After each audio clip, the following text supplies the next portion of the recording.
ഒരാൾക്ക് മാനസികമായിട്ടുള്ള കാരണങ്ങൾ കൊണ്ടാണ് ഉദാഹരണ പ്രശ്നം ഉണ്ടാകുന്നത് നമ്മൾ അറിയുന്നത്. അയാൾക്ക് ചില സാഹചര്യങ്ങളിൽ ബന്ധപ്പെടാൻ സാധിക്കും. പക്ഷേ ഉദാഹരണത്തിന് കുഞ്ഞുങ്ങളുണ്ടാകാൻ വേണ്ടി ശ്രമിക്കുന്ന സമയത്ത് അവർക്ക് ബന്ധപ്പെടാൻ സാധിക്കാതെ വരുന്നു.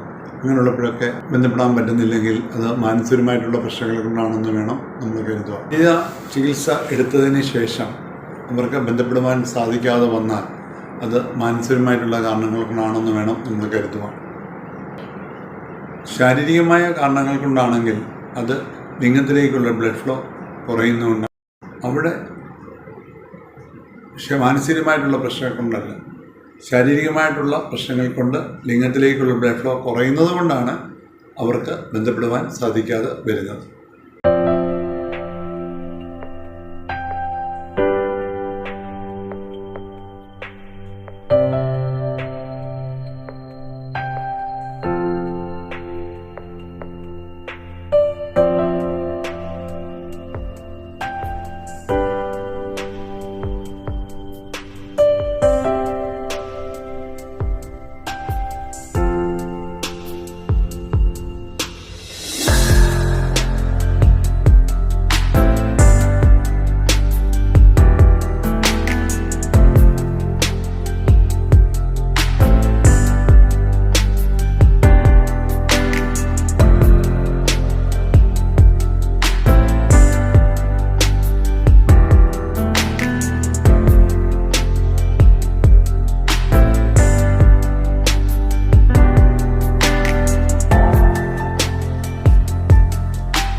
യുടെ പ്രോബ്ലം കൊണ്ട് ഉദാഹരണ പ്രശ്നം വരാം. ഹൈപ്പർ ടെൻഷൻ, ഡയബറ്റീസ്, കൊളസ്ട്രോൾ കൂടുക, ഇവയെല്ലാം ധമനികളുടെ പ്രോബ്ലം ഉണ്ടാക്കും. ഇവയെല്ലാം ധമനികളുടെ എൻഡോത്തീലിയൽ സെൽ ഡാമേജ്, നമ്മുടെ സ്മോൾ സെൽ ഡിസീസ് ഉണ്ടാക്കുകയും ധമനികൾക്ക് പ്രോബ്ലം ഉണ്ടാക്കുകയും ഉദാഹരണ പ്രശ്നം ഉണ്ടാക്കുകയും ചെയ്യും. ബ്ലഡ് പ്രഷർ കൂടുക, നമ്മുടെ അഴുക്ക് കൊഴുപ്പുകളുടെ അളവ് കൂടുക, ഇവയെല്ലാം നമ്മുടെ ധമനികൾക്ക് പ്രോബ്ലം ഉണ്ടാക്കുന്ന കാര്യങ്ങളാണ്. ഹോർമോൺ പ്രശ്നങ്ങൾ ഉദാഹരണ പ്രശ്നങ്ങൾ ഉണ്ടാക്കും. പ്രൊലാക്റ്റിൻ കൂടുക, തൈറോയിഡ് ഡിസ്റ്റർബൻസ് എല്ലാം ഉദാഹരണ പ്രശ്നങ്ങൾ ഉണ്ടാക്കും. രാവിലെ 7 മണിക്ക് അവരുടെ ഫ്രീ ടെസ്റ്റോസ്റ്ററോൺ ലെവൽ കുറവായിരിക്കും. അവരുടെ ഫ്രീ ടെസ്റ്റോസ്റ്ററോൺ വാല്യൂ കുറവായിരിക്കും, പ്രൊലാക്റ്റിൻ വാല്യൂ കൂടുതലായിരിക്കും, FSH വാല്യൂ കൂടുതലായിരിക്കും, LH വാല്യൂ കൂടുതലായിരിക്കും.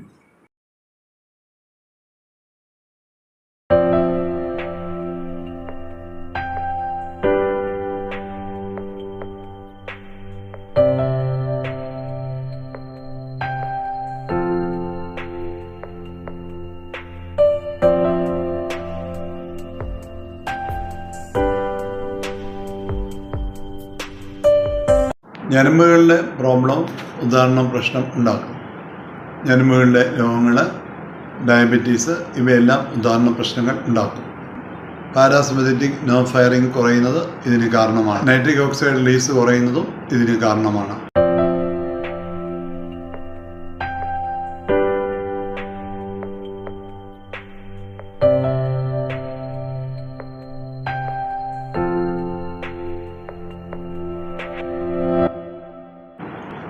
പാരാസിമ്പത്തറ്റിക് നെർവ് ഫയറിംഗ് കുറയും. സെറിബ്രൽ അല്ലെങ്കിൽ സ്പൈനൽ കോഡ് പ്രശ്നങ്ങൾ ഇതിന് കാരണമാണ്.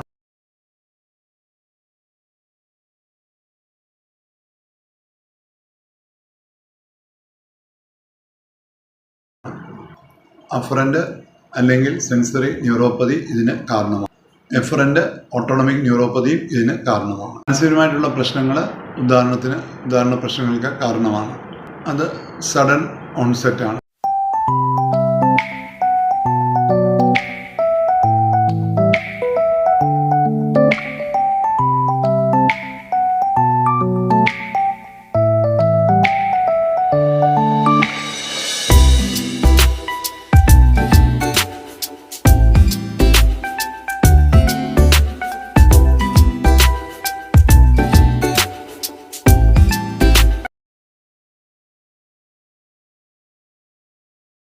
ഡിപ്രഷൻ, സ്ട്രെയിൻ റിലേഷൻഷിപ്പ് എല്ലാം ഇതിന് കാരണമാണ്. സെൻട്രൽ ന്യൂറോ ട്രാൻസ്മിറ്റേഴ്സിൻ്റെ ഒരു ഇംബാലൻസ് ആണ് ഇതിന് കാരണം.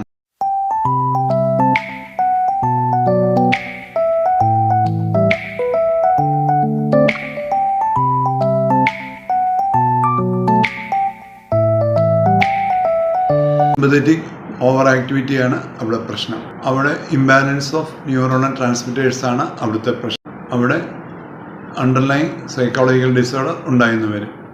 സ്പൈനൽ എറക്ഷൻ സെൻറ്ററിനെ നമ്മുടെ ബ്രെയിന് ഇൻഹിബിറ്റ് ചെയ്യും. സിമ്പതറ്റിക് ഓവർ ആക്ടിവിറ്റി ബ്രെയിനിൽ നിന്ന് വരും. അത് ഉദാഹരണത്തെ അഫക്റ്റ് ചെയ്യും.